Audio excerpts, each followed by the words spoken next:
ஓசூர் அருகே பல நூறு ஆண்டு கால பழமை வாய்ந்த தர்மராஜ கோவில் தேரோட்ட திருவிழா துடப்பம் மற்றும் முரத்தால் அடித்து நேர்த்தி கடன் செலுத்தி வினோத வழிபாடு.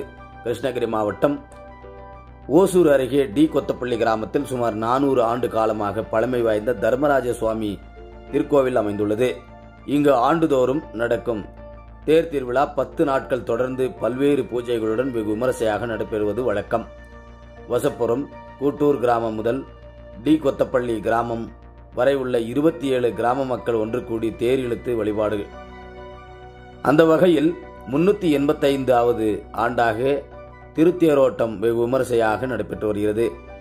கடந்த மாதம் 22ஆம் தேதி கொடியேற்றத்துடன் துவங்கி இந்த திருவிழா தினமும் திரௌபதி அம்மனும் தர்மராஜருக்கும் சிறப்பு பூஜைகளும் ஆராதனைகளும் நடைபெற்றன. திருவிழாவின் முக்கிய நிகழ்ச்சியான திருத்தேரோட்டம் இன்று காலை வெகு விமரிசையாக நடைபெற்றது. முன்னதாக அலங்கரிக்கப்பட்ட தர்மராஜ சுவாமி உற்சவ மூர்த்தி அலங்கரிக்கப்பட்ட பிரம்மாண்ட திருத்தேரில் எழுந்தறிந்து காட்சியளித்தார்.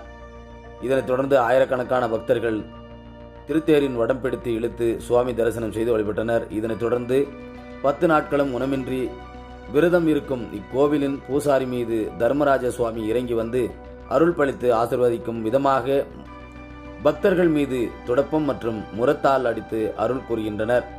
இதில் ஏராளமானோர் துடப்பம் மற்றும் முரத்தால் அடி வாங்கி நேர்த்தி கடன் செலுத்தி வழிபட்டனர். இதனால் குழந்தை பாக்கியம், கடன் பிரச்சனைக்கு தீர்வு, திருமண தடை நீங்கி குடும்பங்களில் அமைதி நிலவுவதுடன் பில்லி, சூனியம், பேயி, பிசாசு வேண்டாமை நீங்கி வாழ்வில் வளம் பெறுவார்கள் என்பது நம்பிக்கை. துடப்பம் மற்றும் முரத்தால் அடிவாங்கி வினோத வழிபாட்டினை காண தமிழகம் உள்ளிட்ட பல்வேறு பகுதிகளிலிருந்து, கர்நாடகா, ஆந்திரா உள்ளிட்ட பல்வேறு பகுதிகளிலிருந்து ஆயிரக்கணக்கான பக்தர்கள் கலந்து கொண்டு தேரை வடம் பிடித்து இழுத்து நேர்த்தி கடன் செலுத்தி வழிபட்டார்கள். ஓசூர் செய்தியாளர் செல்வமுடன் ராமச்சந்திரன்.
Amsha